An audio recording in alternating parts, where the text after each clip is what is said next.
What's going on, guys? So it's been a while since I did a video, but with it being draft time and it's like Christmas time for me when the NFL draft occurs, I wanted to take a second and I wanted to break down a quick GM video on the Kansas City Chiefs GM Brett Veach. So I'm going to go ahead and get to it and break it down.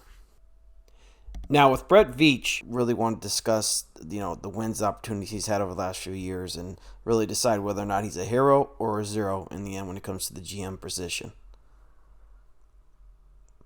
All right, so to give a little bit of background, when it comes to Brett Veach being the GM of the Kansas City Chiefs, he's been there since technically 2018.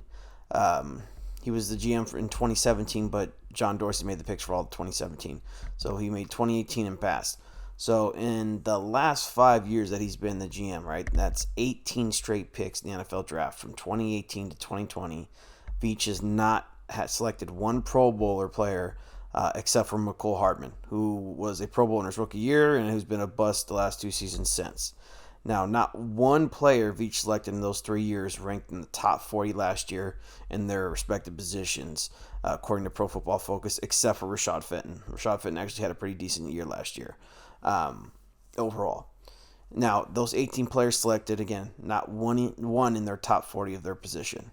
Now, Veach took over for John Dorsey as GM, and on average, John Dorsey every year drafted or selected at least two Pro Bowl players in each draft that he conducted while he was the GM for the Kansas City Chiefs. All right, so let you know the difference. Now, as a Chiefs fan here, we went from, and again, I can speak for all Chiefs fans, we went from getting two Pro Bowlers every year during the draft, right, to 3 straight drafts with not one except for a special teams guy, right? And 3 straight years, 18 picks, not one. Now, then to make things worse, Veach has traded first-round picks and, acquired guys like Frank Clark with the first-round picks that he's traded, who literally Frank Clark has only had one season in the 3 years he's been with us, one season where he had 6 sacks or more, all right? Once in 3 seasons. And, as a D end, Frank Clark hasn't graded better than the top 50 in his position when it comes to playing against the pass and the run, according to PFF. All right. The most criminal thing, in my opinion, the NFL has done the last 3 years was selecting Frank Clark to the Pro Bowl, when his statistics are some of literally the worst in the NFL. So don't believe everything you see when it comes to gradings and Pro Bowls. It matters, but at the same time, the NFL sometimes really muffs it. Then you have players like Emmanuel Ogbah, who have statistically outplayed Frank Clark, but get screwed out of Pro Bowls, right? So, again, Pro Bowls don't mean anything, really, at the end of the day. It does, but at the end of the day, it doesn't when it comes to statistical facts. But again, that's a whole other story. Now, point being, Frank Clark has been terrible, right? He's a top 5 DN salary and draft capital we've given up for him for not even being a top 50 defensive end, right? So another terrible Veach pick or trade. And even though Tyrann Mathieu played probably outstanding for us in 2019 and helped us win a Super Bowl, right? He's been a bust the last 2 years, right? So there's a reason why he still hasn't signed with the team yet. And then now, so if I was giving Veach a grade for 2017 to 2020 for draft picks and free agency, it would be a straight F. Not exaggerating one bit. It's hard to name a worse GM performing in that time frame in the NFL. If you really think about it and look at the draft picks and the moves he's made during free agency in the 2017 or 2018 to 2020 draft span. All right. Now, I don't want to make this whole video about shitting on Brett Veach. Now I want to talk about some of the good he's done, all right?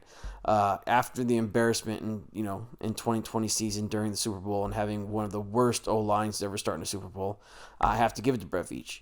I give him a lot of credit. In the 2021 offseason, he completely rebuilt the offensive line and made it a solid O-line, middle of the pack O-line. Now, in the draft, Veach selected one of the best centers in the draft. Is the best center in the draft in Creed Humphrey, who was the number 1 overall center last year, according to PFF. So that was an awesome pick. He then got a draft steal in Trey Smith at guard in the 6th round. Probably the best bargain pick in the 2021 draft. And then he signed the best guard in free agency in Joe Thuney. Now, even though, Veach always lives to overpay, man, he gave the contract to Thuney. It was kind of outrageous, but still, again, I give him credit for fixing the O-line.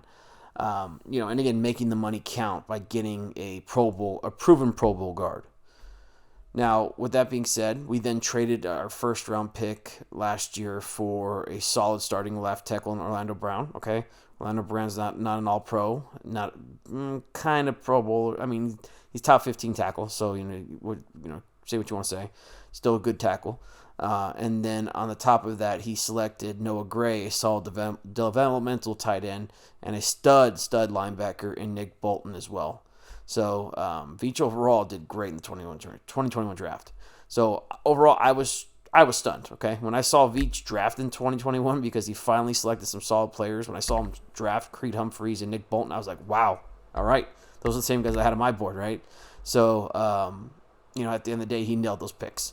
He selected, if you really think about it, he selected 3 Pro Bowl caliber players in the 2021 draft, which was more than he has done in the other 3 previous drafts combined. So when it comes to the 2021, I got to give Veach a strong B+ to an A- in the 2021 draft.